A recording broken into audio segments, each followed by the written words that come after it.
নমস্কার সবাইকে। আমার নতুন একটা ভিডিওতে আপনাদের সবাইকে অনেক অনেক ওয়েলকাম। তো আজ হচ্ছে বৃহস্পতিবার। আজ সকাল থেকে আমি কি করি না করি আপনাদের সাথে সব শেয়ার করব। তো আমি যেহেতু ঘুম থেকে উঠতে দেরি হয়ে গেছে বা দেরি হয়েও যায়, কারণ আমি অনেক রাত করে ঘুমাই।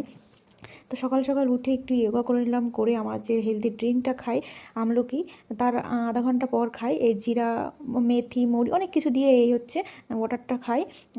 আর তারপরে দেখুন আমি তার মাঝেই একটু ঘরগুলো একটু পরিষ্কার করে নিচ্ছি, ঝাড় দিয়ে নিচ্ছি। আর যেহেতু বৃহস্পতিবার এরপর একটু ঘরটা মুছবো।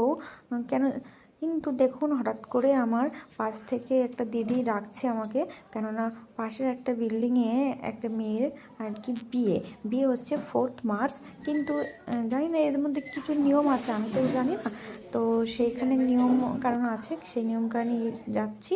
তো দেখুন আমরা বেরিয়ে পড়েছি, আর এই যে হচ্ছে শুরু হয়ে গেছে। ঘরে ঢোকার আগে একজন আমাদের পায়ে হলুদ দিয়ে দিচ্ছে, কিন্তু আমার তো ভীষণ লজ্জা করছে, কারণ আমি যেহেতু ছোট হয়ে পায়ে হাত দিলে কেমন যেন লাগে। 2 গালে হলুদ মাখিয়ে তারপর সিঁদুর দিয়ে, এটা হচ্ছে আমাদের কোণে। দেখুন ব্রেকফাস্ট করতে আজ অনেক দেরি হয়ে গেছে, আর 11:30 বাজে সকাল। মানে এমনি আমি দেরি করে উঠি, তারপর সকালে আর যেহেতু বৃহস্পতিবার সকালে অনেক কাজ। তারপরে দেখতেই গেলে আমি গেছিলাম পাশের একটা বাড়িতে, মানে বিয়ের কিছু রিচুয়াল আছে সেই জন্য। আর এখন ব্রেকফাস্ট করব। তো একটু ওটস রয়েছে, আর কালো আঙুর, আর গাজর, আর হচ্ছে তরমুজ। তো খেয়ে নিই, খিদে তো প্রচণ্ড পেয়েছে। পাশের বিল্ডিংয়ে যেহেতু গেছিলাম আমার বিয়ের কিছু নিয়মকানুন আছে সেগুলো করতে, সেজন্য নিজের অনেক কাজ আর করা হয়নি, যেমন ঘর মোছাও কমপ্লিট হয়নি। তো আমি দেখুন কি করব, দুপুরের খাবার তো খেতে হবে, সেজন্য বেশি কিছু করব না, মূলো ভাজা করব আর ডাল করব।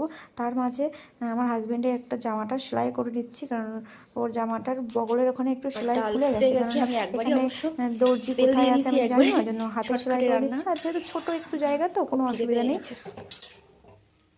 সিদ্ধ প্রায় হয়ে গেছে, আর এদিকে আমার ভাতও হয়ে গেছে। রান্নাবান্না কমপ্লিট করে খেতে বসবো, কারণ খিদে পেয়ে গেছে। 3টে 3:30 নাগাদ বেজে গেছে। চলো খেয়ে নিই, কী করবো, ও তো বাড়িতে নেই। ওই জন্য একদম আমি ও ডিউটিতে গেলে আমি সবসময় ডাল ভাত সয়াবিন এসব হালকা পাতলাই খাই। ও রুমে থাকলেই তখন মাছ মাংস এসবই খাওয়া হয়। আমার খাওয়া দাওয়া কমপ্লিট হয়ে গেছে, আর থালাগুলো আমি ধুয়ে নিচ্ছি। আর ভিডিওটা বেশি বড়ও করবো না, একটা 3 মিনিটের ভিডিও, বেশি কিছু দেখানো যায় না, যেটুকু সম্ভব দেখাই। তো ভিডিওটা কেমন লাগলো সবাই একটু কমেন্ট করে জানাবেন। তো আমার থালা বাসনগুলো ধোয়া হয়ে গেল, যেখানে খেয়েছিলাম সেখানটা একটু পরিষ্কার করে নিচ্ছি।